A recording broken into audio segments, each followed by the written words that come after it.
start by introducing myself. My name is Philip Bard. I am the purveyor of Late Style Recording Company. We are based on the coast of Maine, southern coast of Maine, just outside of Kennebunkport. That's usually what people are familiar with. And I'm working out of my garage here in the back. I've built a small room here, and this is my work office, but more importantly, it is my creative space, a room of one's own. And so the thing I want to talk about today is the benefits I see of keeping a musical instrument at work. So I wasn't always able to keep a guitar at work. It's not something that's possible for every job, and so I completely understand if you can't do this, and you might not feel this video is for you. You know, maybe you work from home, but you don't keep your instruments in your workspace. You keep those two separate things. I find a lot of benefit of having them close by. In my early 30s, I was finally able to start taking a musical instrument to work. I worked at a university, and I had something I'd never had before, which was an office with a door. And so I thought this would be a good opportunity to have something where I could shut the door and explore ideas in my break. So I spoke to my boss about this. Something I recommend is making sure you speak to people about this. Still a friend to this day. And I brought in a small parlor guitar, which was a Gretsch Jim Dandy, which was not the best guitar in the world by any means. It's very inexpensive, but that actually really works out. So there are a few benefits here that I see. And I want to talk about the first benefits, which are personal, just to myself. And I'm not breaking any ground here in saying that most of us look at screens too much. So especially if you're in a desk job, you'll look at a screen for hours doing work, Zoom calls, email, that sort of thing. And then to take a break, you'll jump on some dumb website like Reddit or something, or Instagram, or, I spend way too much time on Reverb. It's nice to have an instrument there where I can just, if I'm taking a moment to myself, I can, or lunch, I could just go off by myself. What I really like about it is, even if I'm on a call, if it's a large call where I don't have to be on camera and I don't have any expectation that I'm going to speak, let's say it's an all hands or something like that, or a large company meeting, I'll turn my camera off. I'll sit and I'll play a little bit while listening, and it's a nice way just to, keep your hands nimble. And also, I've found that sometimes, because I'm only kind of half paying attention to what I'm playing, I've come up with some interesting ideas. And in fact, I'll put a clip here of a song from my band's last album.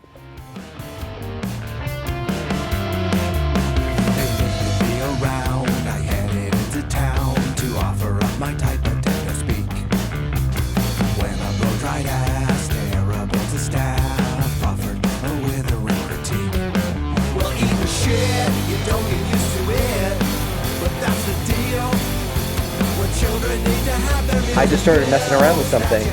At the beginning of the call, this was like a company all hands, and hour and a half call. By the end of it, I had the full song completely done, just because I would be absentmindedly running over the riff a little bit, and then I would try to make a next step, and then my hands would go into a weird place, and then I'd go, oh, that's interesting. And by the end of it, I had it completely sketched out. So I really like it for that. It takes me away from my phone. It takes me away from those outside distractions, because time you spend on your phone is never time you remember. Like, I remember the time where I wrote this song. I remember where I was. I remember what I was thinking about. And it helps propel my main goal, which is making more music. Whereas, the phone is just a hole in your hand. Another benefit for me is my commute. I think in the opening footage here, I'm on the train. I don't always take the train. I often drive down into Boston. So my commute, I don't know how yours is, but mine really sucks. I live about 90 miles from my office, and I'm driving into Boston. I'm driving into downtown Boston. So I have to leave at about 5 in the morning so that I can get to Boston by 6:30 or 6:45. If I leave any later than that, I will show up at the office at 9, just from traffic. And then on the reverse, if I try to leave Boston anytime after 3, I've sat in my truck before and just looked in the rearview and seen my company's logo for an hour. Like, just not making any progress. So I will sit in my office, and I keep an amplifier there and a guitar. I keep a little Yamaha amp, and I actually usually will keep a book there. Right now I'm working through this Joe Gore's book. I'll put it on the screen. It's a Joe Gore book, and it comes with exercises and stuff. But instead of, again, killing time in my office by either continuing to work, which is not great, or just looking at junk on the internet, this is much better. This is much better use of my time. If I have goals as far as practicing or songwriting, that sort of thing, that's time that would have been lost, and now I'm taking it back. The third personal benefit is because I work so far from my home, I often will stay in the Seaport. And I will stay there, and it's a cool enough spot. And Boston's wonderful. Like, I've seen a bunch of great shows there. I always try to look at see who's playing in town. I saw Air there recently. I saw Guided by Voices, Ty Segall, Men I Trust, Stereolab, Built to Spill. They all come through town. And so if they're in town, it's great. Like, I'll go to a show or something and take advantage of the fact that I'm in Boston. But more often than not, it's like a Tuesday night in January, and maybe my colleagues aren't up. We'll go to dinner or something, but I don't want to spend all night out. I don't want to drink a bunch. I don't want to be that social. And then there's just only so much you can do in a hotel. So often I will throw the guitar in the case, and I will take it with me to the room with my book, and so that I could sit, listen to music, play silently. I'm not rattling the walls or anything like that. But it's, again, taking back time that would have been lost to these obligations I have for work. This time I feel it sucked away from me. It was a way for me to reclaim that. And my office, my company is worldwide, and so we have people who fly from all over the world. And I guess this will lead us to the social benefits. And this setup that I have in my office is free to all my coworkers. If someone comes into town and they want to come play guitar, they're welcome to it. If someone comes into town and they want to take the guitar to their room, the wonderful Steve Gee from the UK, he'll come and play guitar. He's loaned me a Rickenbacker here that I cherish, and I hope he doesn't ask for it back anytime soon. And other people would come into town and say, hey, I'm here for a week. Can I take the guitar so I can have it at night? It's fantastic. Just going back to when I initially started bringing guitar to work, the social aspect of it was, I worked at a university and I kept a guitar in my office, and there would be young people who would come by, especially the student workers who work for me. The young workers, sometimes some of them would express interest in learning to play guitar. So I would ask them what songs they wanted to learn. We'd print out the tab. I'd show them how to read tab, show them basic chords, and they could come and practice, and, we could have a little lesson together.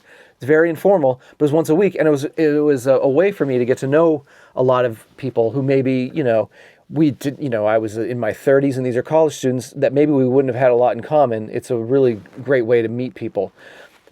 When I moved to Maine to take a job with a company called Kepware, we actually, on Congress Street down in Portland, we had an old bank vault in our building. And that company had a bunch of musicians. It felt like everyone I met was a musician. And so we started something called Gear Thursdays. So I would keep a guitar at my desk. I would keep the guitar pictured here. It's a Honer, like a travel guitar. What Gear Thursday was everyone would bring in a piece of gear it was almost like a show and tell. And we would go into the vault and we would shut the door and everyone would take turns. And I had my little amp, and then people could bring their guitars or we could use my little guitar. And, if someone would say like, hey, I've never played a Telecaster with a humbucker in the neck, someone would go, oh, I have that. I'll bring it next week. And then everyone could try it out. Or, someone would bring a guitar pedal that they had just bought and we could all run through it. It was really, really fun. And I wound up making friends in the office that, they worked in different departments. Maybe they were in engineering or marketing and I was in sales engineering. People I would have seen in a cursory way, but this really led to me some deeper relationships.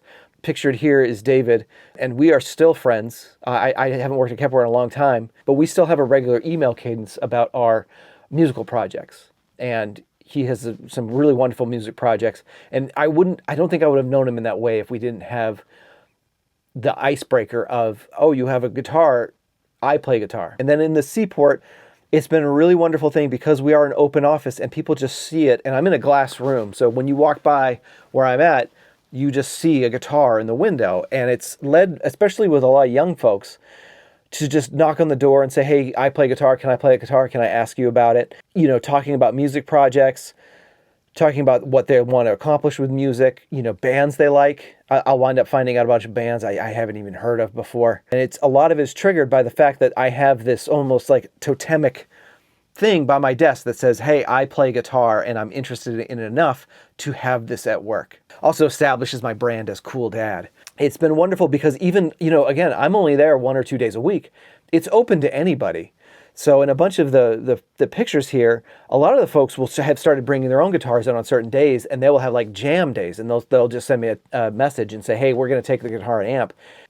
One thing I really dislike at work in downtime is talking about work, and we all do it. I know I especially air my grievances, but I think it's wonderful to find out what people are actually, what they are beyond the workplace. And it often lights up something in them, where it's somebody you might just see in the, getting a coffee, and you're just like, how's your day? How was your commute? I'll run into somebody and they're like, hey, I went and saw such and such band last night. Have you heard them? And, we got to that place because we had that connection as musicians, or even better when they tell me about their musical projects. And, it's something really exciting to hear about. So that's some of the social benefits I see to it. So at home, it's easy enough, just set it to your side. But for me, I really couldn't start doing it until I had that university job, because I had my own office and my own door. And so I brought it in at that point. When I started at that software company in Portland, it was immediate. I was already comfortable with it. The vibe of the office was very like people had, there was music. There was this thing, I guess it's common now, but when I got there, I thought it was a paradise because they had this thing called Beer Friday where everyone would have beer in the afternoon. But yeah, it's, so that office really quickly brought the guitar in, talked to people, made sure. The nice thing about that Yamaha amp is it has a headphone out. So, I can play silently while I was just kind of working on something. So I guess my advice would be just to feel out the space. Where you work, if it would be something that people would look sideways at, or if they would welcome it. Talk to people around you, establish what rules you have or when you're going to use it. If someone's on a call and all of a sudden, you're trying to learn giant steps, they're probably, not going to appreciate it. So even if you just have it at work and then you have a private place you can go and get away during your off time, I think that that again has those benefits. The other thing is like, what guitar should I bring and what amp? And so earlier I mentioned the Jim Dandy that I had, and I chose that guitar at the time because I had 2 young children at home and I was broke as hell. And I think I paid $80 for it. But actually, that really worked out because I was never worried about anybody mishandling the guitar or stealing the guitar. It was almost a consumable to me. If something happened to it, I wasn't sick about it. And it's especially that Hohner too as well, where it was I think it's called the Hohner Shorty. Sometimes there's a young person, or I keep saying young person because I interact with a lot of young people, especially with the music stuff. They are really fresh to guitar. They're like really new to it. They're just, they've been thinking about doing it, and then when they come in the office and they start playing with it at work and stuff, they get into it. And I've done this a couple times, where someone just falls in love with the cruddy guitar I have at work, because for them, it's the only guitar they've ever known, and they're just like, hey, I just love playing this guitar. A few times, I'm lucky enough to be in a position, I've just said, hey, take it. Just take it home. I did that recently with a Squire. Squire, again, also really good office guitar. Not expensive, pretty well made, and I felt comfortable just letting someone take it because I had my eye on something else. I guess if you're going to be sitting in an office chair, right now I have like a hollow body, like a 335 style hollow body. That was a mistake, I think. I got it really cheaply. I'd always wanted to try a D'Angelico, but it's too big for my lap. So it's a little hard to play. I'm probably going to trade that in and get something like a Telecaster or something that can go, or a Mustang or something that can go tight against my body and not, in an office chair. So that's it for this week. What do you think? Do you think this is something you might try if you're already doing this? Is there something I missed? Just let me know. I do thank you for your time and attention, and I hope to see you again soon.